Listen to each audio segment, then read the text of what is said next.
Yo tenía 31 años cuando mi suegro me llamó por teléfono para despedirme. Así, sin más.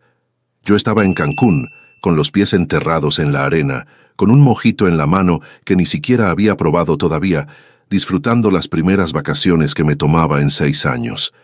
6 años, ¿me oyeron bien? 6 años, sin un solo día libre, trabajando de lunes a domingo, de madrugada a medianoche, supervisando obras que valían miles de millones de pesos. Y este señor desde su oficina con aire acondicionado en Monterrey tuvo el descaro de llamarme para decirme que yo era una floja, que no me necesitaban, que estaba despedida. ¿Saben qué hice? Me reí. Me reí con tantas ganas que la gente en la playa volteó a verme y colgué. Colgué antes de que terminara de hablar. Lo que don Ernesto Garza Hinojosa no sabía era que al despedirme acababa de firmar la sentencia de su propia empresa. Pero eso lo van a entender después. Me llamo Mariana Solís Herrera. Tengo 31 años, soy ingeniera civil con maestría en estructuras y durante 6 años fui la directora de obras de constructora Garza y Asociados, la constructora más grande del norte de México. Cuando digo la más grande, no exagero. Estamos hablando de la empresa que construyó el nuevo centro de convenciones de Monterrey, los puentes de la carretera Saltillo-Monterrey, 3 hospitales públicos en Nuevo León y Tamaulipas, y el complejo residencial más lujoso de San Pedro Garza García. Todo eso pasó por mis manos, cada plano, cada cálculo estructural, cada supervisión de campo. Yo era la que se paraba a las 5 de la mañana para estar en la obra antes que los albañiles. Yo era la que revisaba cada varilla, cada mezcla de concreto, cada soldadura. Yo era la que se quedaba hasta las 11 de la noche revisando presupuestos y cronogramas para que las entregas nunca se retrasaran. ¿Y saben cuántas vacaciones me tomé en esos 6 años? Ninguna. 0. Ni un fin de semana largo, ni un puente, ni un día de asueto. Nada. Cuando mis amigas se iban a la playa en Semana Santa, yo estaba en una obra en Apodaca revisando cimentaciones. Cuando mi familia se reunía en Nochebuena en Querétaro, yo estaba en una junta de emergencia porque un proveedor no entregó el acero a tiempo.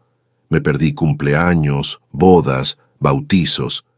Me perdí la vida, básicamente. Y todo por lealtad. Lealtad a una empresa que yo sentía como mía, aunque nunca lo fue. Lealtad a un hombre que yo creía que me respetaba, aunque en realidad solo me usaba.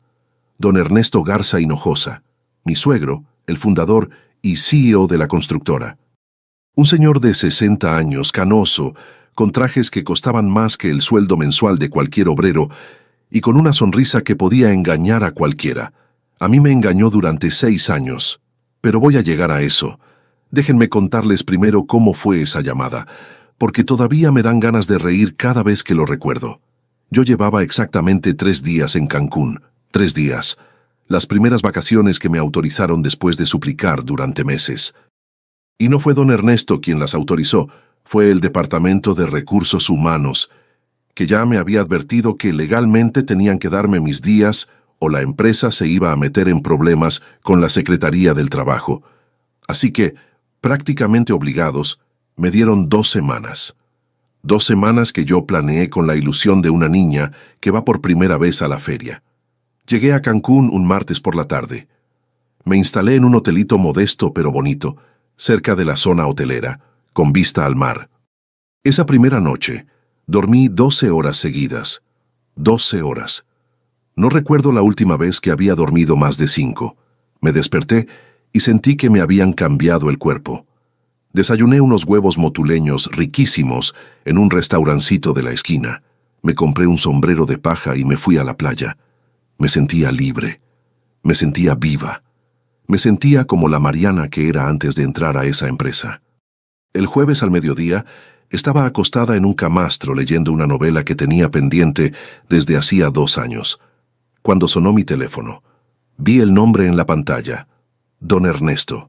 Sentí un nudo en el estómago, pero contesté porque así me habían entrenado. 6 años de contestar cada llamada al primer timbrazo, sin importar la hora ni el día. ¿Qué crees que estás haciendo, Mariana? Su voz era fría, cortante, como siempre que estaba molesto. ¿Te crees muy importante para tomarte vacaciones así como así? Nosotros no necesitamos a una floja en esta empresa. Estás despedida. Yo me quedé callada unos 3 segundos. 3 segundos que para él debieron sentirse como una eternidad, porque seguro esperaba que yo le rogara, que le suplicara, que me pusiera a llorar como tantas veces había visto a otros empleados hacer cuando él los amenazaba. Pero no. Yo me reí. Me reí de verdad desde el fondo del estómago, con esa risa que te sale cuando algo es tan absurdo que no te queda otra. Y colgué. No le devolví la llamada, no le mandé mensaje, no hice nada. Me volví a acostar en mi camastro, le di un trago a mi mojito y seguí leyendo mi novela. Esa noche cené unos tacos de cochinita pibil en un puesto callejero y dormí como bebé. ¿Por qué me reí?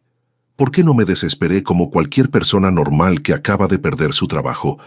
Porque yo sabía algo que don Ernesto no sabía, algo que iba a hacer que esa llamada fuera el peor error de toda su vida. Pero eso se los cuento en un momento. Pero antes de entrar en la historia, apóyame dándole like y suscribiéndote ahora mismo. También quiero saludarlos. Déjame en los comentarios tu nombre, tu ciudad e ideas para próximas historias.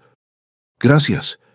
Para que entiendan bien lo que pasó, tengo que contarles cómo llegué a trabajar en Constructora Garza, porque nada de esto fue casualidad. Todo empezó con Adrián. Adrián Garza Montes es mi esposo. Nos conocimos en la universidad, en la Facultad de Ingeniería de la UANL. Él estudiaba Administración de Empresas y yo Ingeniería Civil. Nos hicimos novios en 3er semestre y desde entonces fuimos inseparables. Adrián era un hombre dulce, tranquilo, con una sonrisa que iluminaba cualquier cuarto. No era ambicioso ni competitivo. Le gustaba la vida sencilla, ir al cine, comer tacos en la calle, pasear por la macroplaza los domingos. Lo amé desde el primer momento. Lo que Adrián no era, y esto es importante, era el hijo que don Ernesto quería. Don Ernesto siempre soñó con que su hijo fuera un tiburón de los negocios, un hombre agresivo que tomara la constructora y la convirtiera en un imperio. Pero Adrián no tenía eso. Adrián quería ser maestro, quería dar clases en la universidad, y eso a don Ernesto le parecía una vergüenza. Cuando nos casamos, don Ernesto me miró de arriba abajo y me dijo algo que nunca voy a olvidar. A ver si tú le pones carácter a mi hijo, porque solo no sirve para nada. Yo me mordí la lengua y sonreí. Tenía 25 años y todavía creía que podía ganarme a mi suegro con trabajo duro y respeto. Un año después de la boda, don Ernesto me ofreció un puesto en la constructora. Me lo ofreció a mí, no a Adrián. Me dijo que había visto mis calificaciones, que sabía que yo era la mejor de mi generación y que necesitaba a alguien con cerebro en su empresa. Adrián puede seguir jugando a ser maestro, me dijo, pero tú vas a hacer dinero de verdad. Me ofreció un sueldo que triplicaba lo que ganaba en la empresa donde trabajaba. Acepté. Ese fue mi primer error. No fue un error porque el trabajo fuera malo. Al contrario, yo amaba lo que hacía. Me apasionaba estar en las obras, resolver problemas de ingeniería, diseñar soluciones que nadie más veía. Fui buena. Fui muy buena. En el primer año reduje los costos de construcción en un 15%, sin sacrificar calidad. En el segundo año logré que la empresa ganara 3 licitaciones gubernamentales que don Ernesto había dado por perdidas. Para el tercer año, yo era prácticamente la que mantenía la empresa funcionando, pero don Ernesto nunca me lo reconoció. Nunca.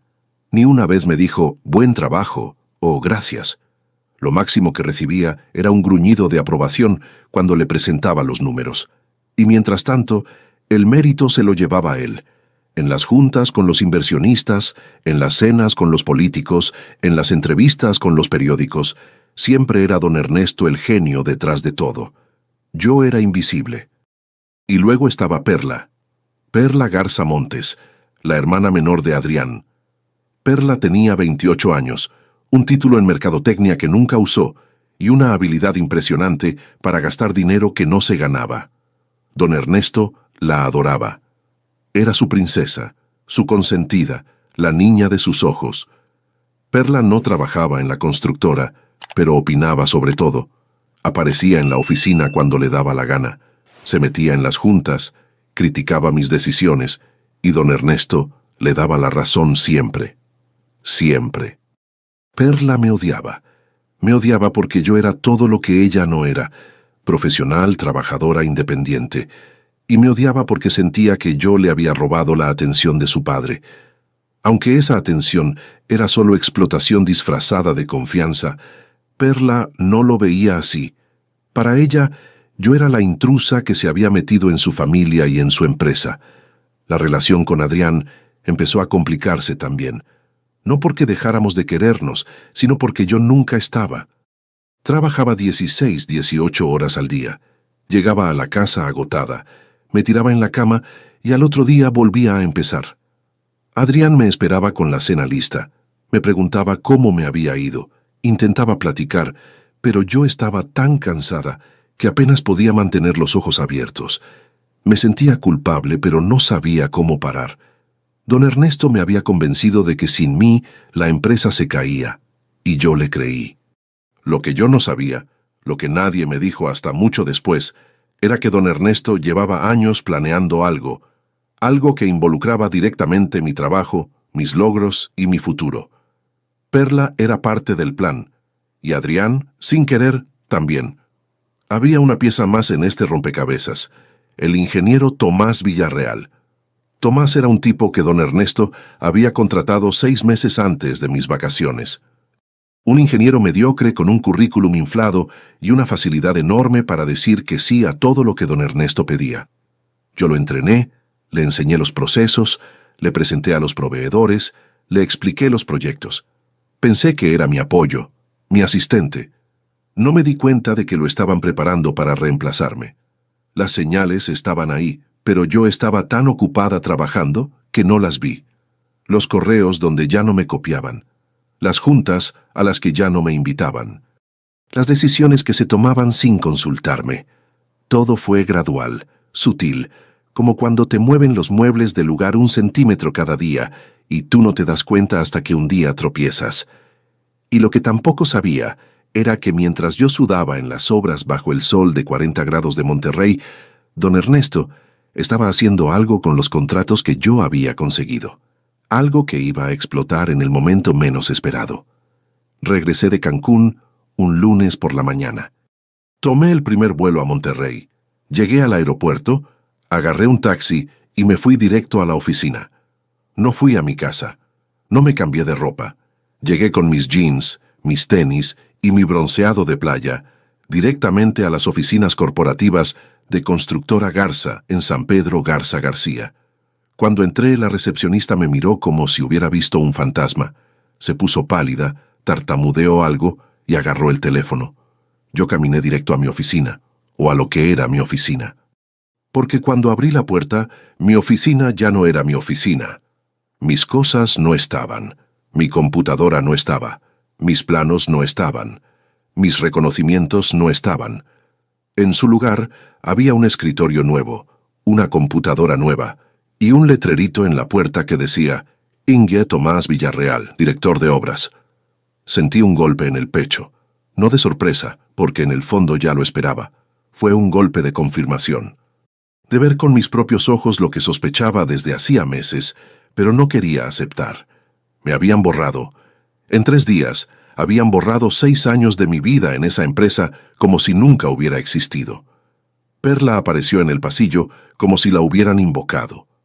Traía un vestido carísimo, tacones altísimos y una sonrisa que me dio asco. Se recargó en la pared, cruzó los brazos y me dijo que mi suegro me esperaba en la sala de juntas. Lo dijo con un tono que destilaba placer. Estaba disfrutando cada segundo. Caminé a la sala de juntas. Don Ernesto estaba sentado en la cabecera con Tomás a su derecha y el abogado de la empresa a su izquierda. Sobre la mesa había un folder con mi nombre. Don Ernesto ni siquiera me miró cuando entré. Siguió revisando unos papeles como si yo fuera una mosca que acababa de entrar por la ventana. Me dijo que mi despido era efectivo desde el jueves anterior, desde el día de la llamada. Me dijo que mi liquidación estaba calculada conforme a la ley y que el cheque estaba listo. Me dijo que tenía que firmar un convenio de confidencialidad y una renuncia voluntaria.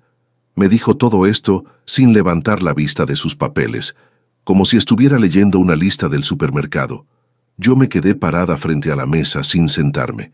Los miré a los tres, a don Ernesto con su soberbia, a Tomás con su cara de cobarde que no se atrevía a verme a los ojos, al abogado con su traje barato y su expresión de incomodidad, y me di cuenta de algo. Ninguno de ellos sabía lo que yo sabía. Le dije a don Ernesto, tranquilamente, que no iba a firmar nada, que iba a revisar los documentos con mi propio abogado, que regresaría cuando estuviera lista. Don Ernesto por fin levantó la vista, me miró con esos ojos fríos que tenía y me dijo que si no firmaba en ese momento, las cosas se iban a poner difíciles para mí. No fue una amenaza directa, pero el tono era claro. Yo sonreí, otra vez esa sonrisa que tanto lo descolocaba. Agarré el folder, me di la vuelta y salí. Lo que pasó después fue la parte más dolorosa. No fue el despido, no fue la humillación, fue lo que descubrí cuando llegué a mi casa. Adrián estaba sentado en la sala con la mirada perdida. Cuando me vio entrar, se levantó y me abrazó. Me abrazó fuerte, como hacía mucho no me abrazaba. Y en ese abrazo sentí que algo estaba roto. Le pregunté qué pasaba y me contó todo. Su padre lo había llamado la semana anterior.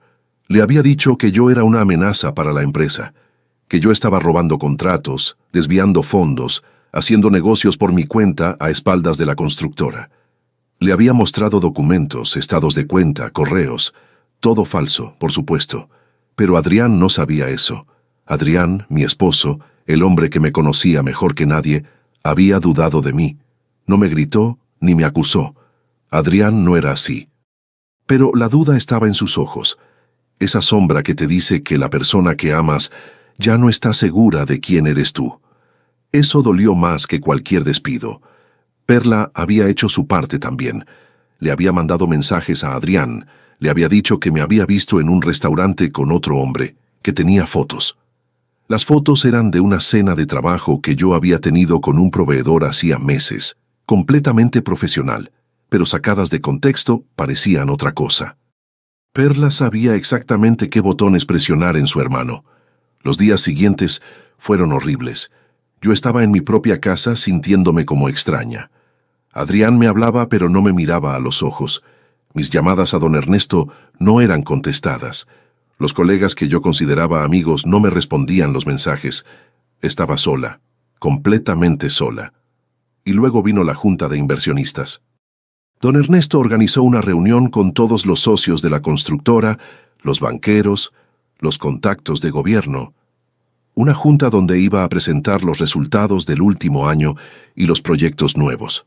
Y en esa junta, delante de 50 personas, don Ernesto dijo que todos los logros de los últimos 6 años habían sido obra de su visión estratégica y de su nuevo director de obras, Tomás Villarreal.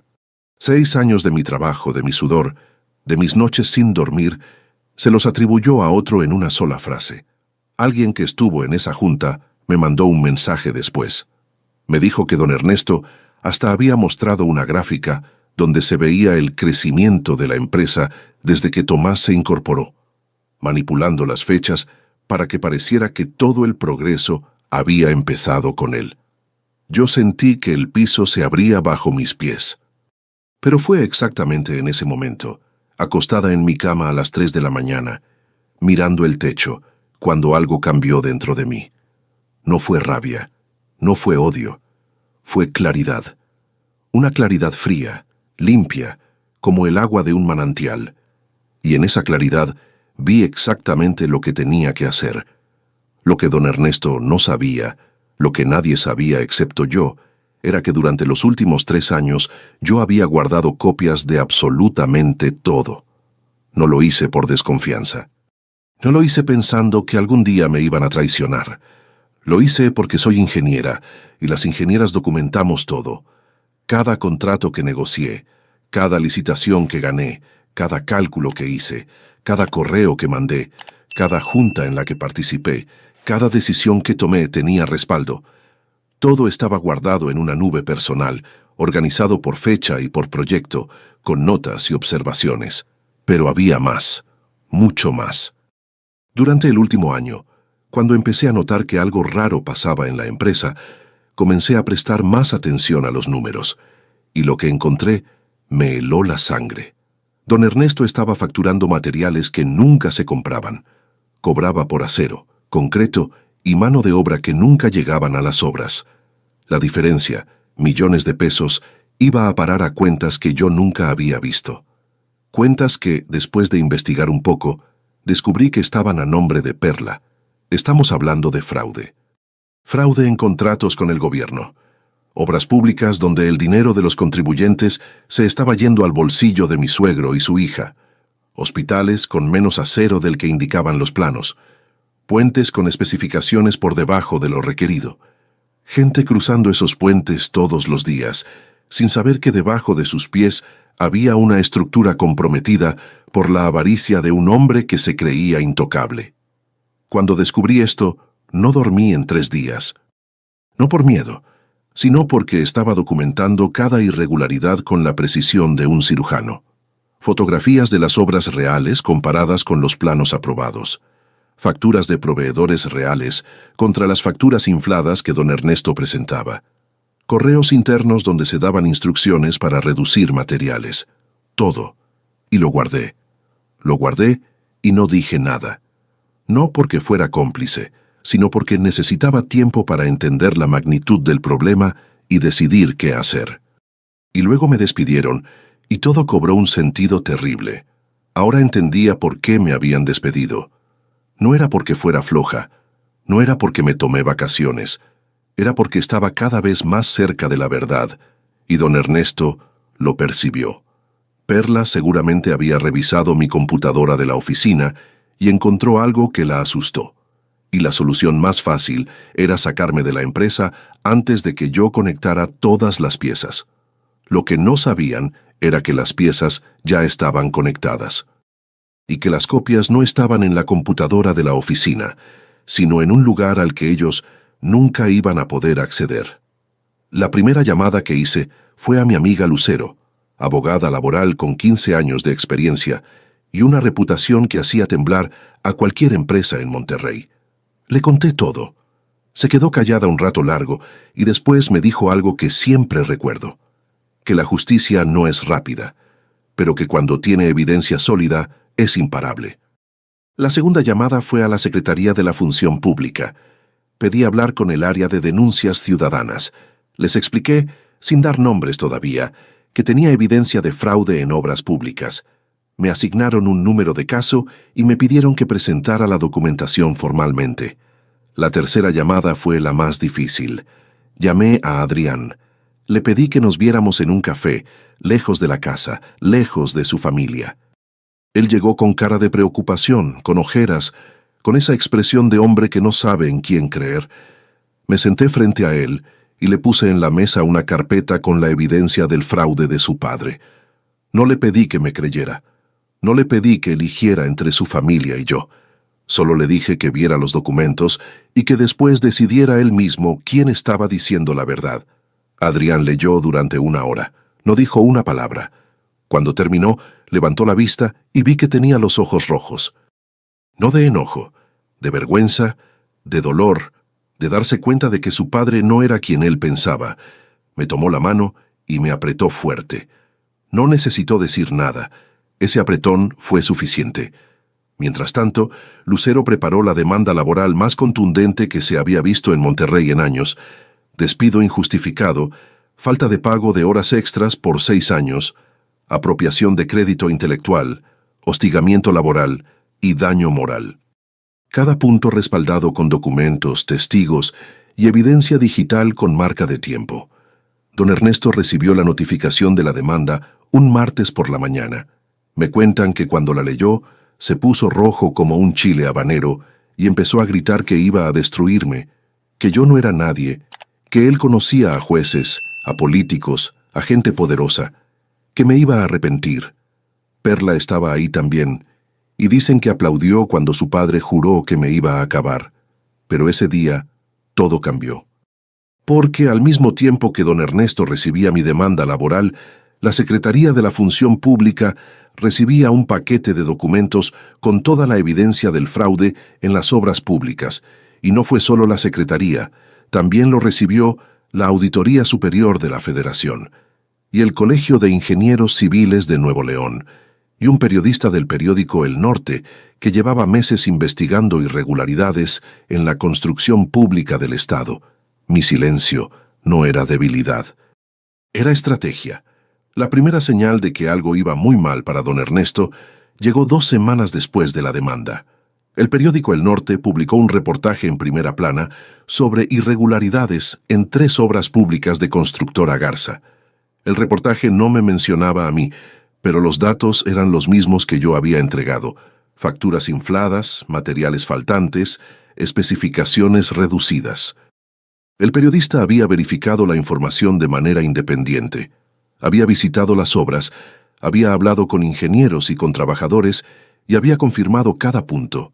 Monterrey se puso de cabeza. Las redes sociales explotaron. La gente empezó a compartir el reportaje, a pedir explicaciones, a exigir auditorías. Los inversionistas de la constructora empezaron a llamar a don Ernesto pidiendo reuniones urgentes. Los bancos que le prestaban dinero empezaron a pedir revisiones de los proyectos. En una semana, las acciones de la empresa perdieron un 30% de su valor. Don Ernesto hizo lo que siempre hacía.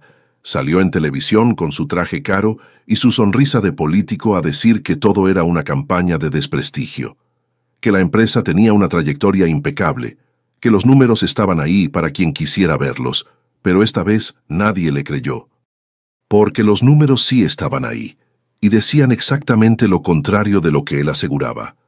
La Secretaría de la Función Pública inició una auditoría formal. Llegaron auditores a las oficinas de la constructora con órdenes de revisar cada factura, cada contrato, cada pago de los últimos 5 años. Don Ernesto contrató a los abogados más caros de Monterrey para bloquear la auditoría, pero no lo logró. Los documentos eran demasiado contundentes, y entonces vino la revelación que nadie esperaba. Tomás Villarreal, el ingeniero que me habían puesto de reemplazo, el hombre que había aceptado llevarse el crédito de mi trabajo, fue llamado a declarar ante los auditores. Y Tomás, que nunca fue valiente, que siempre fue un hombre que decía sí a todo para no tener problemas, hizo lo impensable. Habló. Habló porque tenía miedo. Habló porque se dio cuenta de que si no hablaba, él iba a cargar con la culpa del fraude que no había cometido. Don Ernesto lo había puesto en el puesto de director de obras precisamente para eso, para que cuando todo explotara, Tomás fuera el responsable. Un chivo expiatorio perfecto. Tomás confesó que don Ernesto le había ordenado modificar reportes de obra para ocultar la reducción de materiales. Confesó que Perla manejaba una red de empresas fantasma que facturaban servicios que nunca se prestaban. Confesó que el despido mío había sido planeado con meses de anticipación porque don Ernesto sabía que yo estaba demasiado cerca de descubrir todo. La cara de don Ernesto cuando supo que Tomás había declarado. Me lo describieron como si le hubieran echado un balde de agua helada encima. Se quedó blanco, sin palabras, por primera vez en su vida. Perla, según me contaron, tuvo un ataque de histeria en la oficina y empezó a gritar que Tomás era un traidor, un mentiroso, un desagradecido. La ironía de que ella usara esas palabras. Mientras tanto, mi demanda laboral avanzaba como un tren sin frenos. Lucero era implacable. Presentó cada evidencia en el momento preciso, cada testigo en el orden perfecto. Los abogados de don Ernesto intentaron negociar, ofrecieron dinero, ofrecieron disculpas formales, ofrecieron recontratarme con el doble de sueldo. Lucero rechazó todo. No era cuestión de dinero, era cuestión de justicia.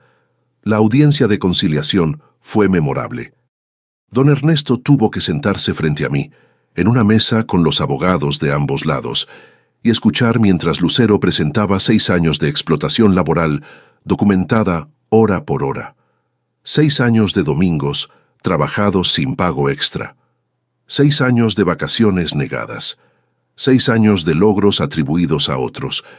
Don Ernesto no dijo una palabra durante toda la audiencia. Solo se quedó mirando la mesa, con las manos cruzadas, envejeciendo frente a mis ojos. Pero lo más impactante no fue la audiencia, ni el reportaje, ni la auditoría. Lo más impactante fue lo que pasó en la familia.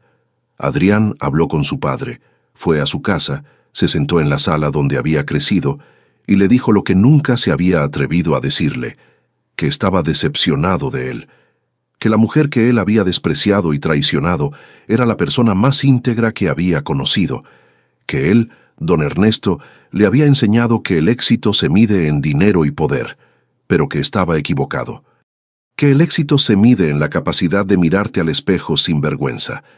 Don Ernesto, me contó Adrián, no contestó nada, solo se quedó callado, mirando por la ventana, como si estuviera viendo algo muy lejano, algo que ya no podía alcanzar, y Perla. Perla enfrentó sus propias consecuencias cuando las autoridades rastrearon las cuentas a su nombre y las empresas fantasma que ella manejaba. Su abogado le recomendó cooperar con la investigación a cambio de una reducción de pena. Perla, la princesa de don Ernesto, tuvo que sentarse en una oficina del Ministerio Público y confesar con pelos y señales cómo había operado la red de fraude durante años. Nunca pensé que llegaría a esto. Nunca imaginé que una llamada en la playa, una llamada que duró menos de 1 minuto, iba a desencadenar todo esto. Pero la verdad tiene esa costumbre. Una vez que empieza a salir, no hay fuerza en el mundo que la detenga. El juicio laboral se resolvió a mi favor. La indemnización fue la más alta que se había otorgado en Nuevo León por un caso de despido injustificado. No voy a dar cifras porque no se trata de eso. Se trata de que la ley funcionó, de que 6 años de trabajo fueron reconocidos y compensados como merecían. Constructora Garza y Asociados fue intervenida por las autoridades. No cerró, porque había proyectos en curso que no podían abandonarse, pero don Ernesto fue removido como CEO. Le prohibieron participar en licitaciones públicas por 10 años. Las obras que tenían deficiencias estructurales fueron revisadas y reforzadas con cargo a la empresa.